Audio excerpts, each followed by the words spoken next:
Você já ouviu falar do tabuleiro Ouija? Aquele objeto misterioso que supostamente nos permite conversar com espíritos. Mas você sabe de onde ele veio? A história é muito mais surpreendente e, acredite se quiser, muito menos assustadora do que parece. Prepare-se, porque hoje vamos desvendar a verdadeira origem do tabuleiro Ouija. A nossa viagem começa no século XIX, numa época fascinante chamada Era Vitoriana. Pense em vestidos longos, chapéus elegantes e um interesse enorme pelo desconhecido. Depois da Guerra Civil Americana, muitas pessoas perderam entes queridos e sentiam uma necessidade profunda de se comunicar com eles. Essa saudade abriu as portas para um movimento chamado espiritualismo. O espiritualismo era a crença de que os mortos podiam e queriam falar com os vivos. Sessões espíritas se tornaram extremamente populares. As pessoas se reuniam em salas escuras, de mãos dadas, esperando por um sinal do além. E esses sinais vinham de várias formas. Batidas na mesa, objetos se movendo sozinhos e médiuns que supostamente canalizavam mensagens. No meio de toda essa febre espiritualista, surgiram várias ferramentas para facilitar essa comunicação. Uma delas era a planchette, uma pequena prancheta de madeira em forma de coração, com um lápis acoplado. A ideia era que os participantes colocassem as mãos sobre ela e o espírito guiaria a planchette para escrever mensagens. Funcionava, mas era lento, e as letras muitas vezes ficavam ilegíveis. As pessoas queriam algo mais rápido, mais direto. Foi aí que surgiu a ideia genial. E se, em vez de um lápis, a planchete apenas apontasse para letras já impressas? Vários inventores amadores começaram a criar seus próprios talking boards, ou tabuleiros falantes. Eles pintavam o alfabeto em mesas ou pedaços de papelão e usavam diferentes objetos como ponteiros. Era uma solução caseira, mas a semente do tabuleiro Ouija já estava plantada. Avançamos para o ano de 1890, na cidade de Baltimore, nos Estados Unidos. Um grupo de 4 empreendedores viu uma oportunidade de negócio gigantesca nesses tabuleiros caseiros. Eram eles Elijah Band, um advogado, Charles Kennard, um empresário, e 2 outros sócios. Eles perceberam que podiam padronizar e vender esses tabuleiros para o grande público. Eles criaram um design simples e elegante. Um tabuleiro de madeira com o alfabeto em 2 arcos. Os números de 0 a 9, as palavras sim e não nos cantos superiores e adeus na parte inferior. Junto com o tabuleiro vinha uma planchete em forma de gota, sem o lápis, que serviria como ponteiro. O produto estava pronto, mas faltava algo crucial: um nome. E aqui a história fica ainda mais interessante. A lenda, contada pelos próprios criadores, diz que eles perguntaram ao próprio tabuleiro como ele gostaria de ser chamado. E plancheto, soretoru, ouyu aije! Quando perguntaram o que significava, o tabuleiro respondeu: boa sorte. Muitos pensam que Ouija é a combinação das palavras sim em francês e alemão, oui e ya.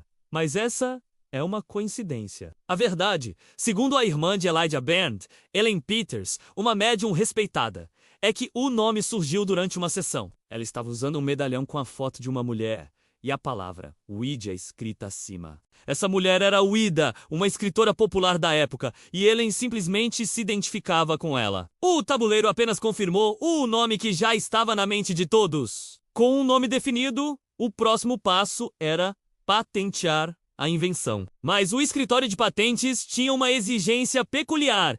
Para provar que o tabuleiro funcionava, ele precisava soletrar corretamente o nome do chefe do escritório de patentes, que Elijah Band supostamente não conhecia. Band e Ellen foram a Washington e, segundo a lenda, a sessão foi um sucesso. O tabuleiro soletrou o nome desconhecido e a patente foi concedida em 10 de fevereiro de 1891.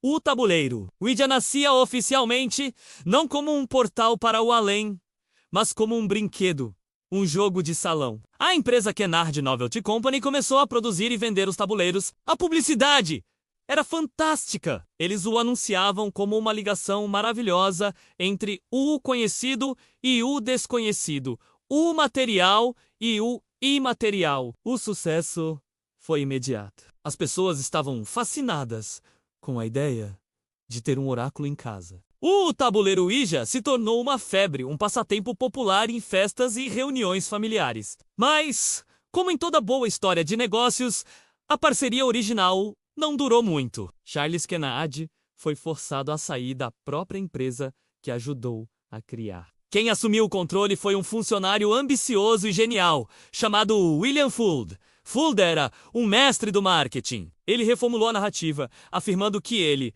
e não Kennedy, havia inventado o tabuleiro. Sob o comando de Fuld, o Ouija se tornou um fenômeno global. Ele abriu novas fábricas e vendeu milhões de unidades. Fuld foi tão bem sucedido que o nome Ouija se tornou sinônimo de tabuleiro falante. Assim como chamamos lâminas de barbear de gilete ou palha de aço de Bombril. Ele consolidou a marca e a transformou num ícone da cultura americana. A ironia do destino é que William Fuld, o homem que ficou milionário com o Ouija, teve um fim trágico e bizarro, diretamente ligado à sua criação. Em 1927, ele estava supervisionando a construção de uma nova fábrica de 3 andares. Ele subiu no telhado e, ao se apoiar em um parapeito, a estrutura cedeu. Fuld caiu e, na queda, uma de suas costelas quebrou e perfurou seu coração. A lenda urbana diz que o tabuleiro Ouija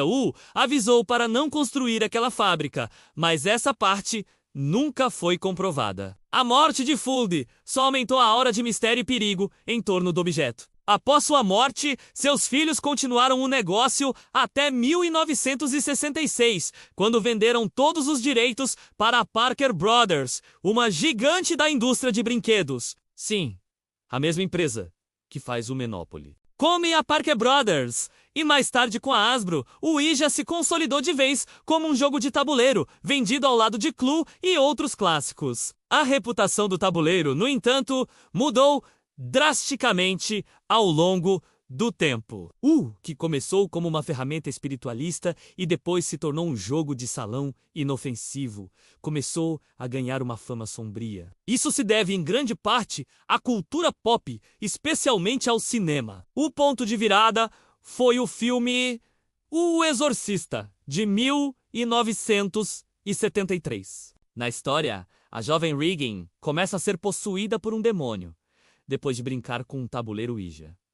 O filme foi um sucesso estrondoso e aterrorizou uma geração inteira. A partir daí, a imagem do Ouija como um portal para o mal ficou cravada no imaginário popular. Ele deixou de ser um jogo de família para se tornar um objeto proibido, associado a forças demoníacas. Dezenas de outros filmes e séries de terror seguiram a mesma linha, reforçando essa ideia. O Ouija se tornou um elemento básico do gênero. Uma maneira fácil de introduzir o sobrenatural em uma história. Mas será que ele é realmente perigoso? A ciência tem uma explicação bem mais pé no chão para o funcionamento do tabuleiro Ouija, o efeito idiomotor. Trata-se de um fenômeno psicológico em que uma pessoa faz movimentos inconscientemente, sem perceber. Nosso cérebro antecipa respostas e nossos músculos reagem a esses pensamentos sutis, mesmo que não tenhamos a intenção. Quando várias pessoas colocam as mãos na planchete, o efeito é amplificado. Cada um contribui com micromovimentos inconscientes, guiados por suas próprias expectativas, medos e desejos. O resultado é um movimento que parece vir de uma força externa, mas que na verdade é gerado pelo próprio grupo. É o poder da sugestão em ação. Nosso subconsciente está no comando, criando a ilusão de que estamos falando com espíritos. Então, da próxima vez que você vir um tabuleiro Ouija, lembre-se desta história. Ele não nasceu nas sombras de um ritual antigo, mas sim na mente criativa de empresários da era vitoriana, que viram uma oportunidade de mercado na necessidade humana de conexão e na nossa eterna curiosidade sobre o que existe além da vida. Ele passou de ferramenta espiritual a um jogo de tabuleiro familiar e de jogo de tabuleiro a um ícone do terror. Tudo por causa das histórias que contamos sobre ele. A verdadeira magia, ou o verdadeiro mistério do Ouija, talvez não esteja nos espíritos com quem ele supostamente fala, mas no fascinante funcionamento da nossa própria mente. Obrigado por me acompanhar nesta jornada pela história do tabuleiro Vidia. Se você gostou deste vídeo e quer desvendar mais mistérios como este, não se esqueça de se inscrever no canal, deixar o seu like e ativar o sininho para não perder os próximos episódios. Até a próxima!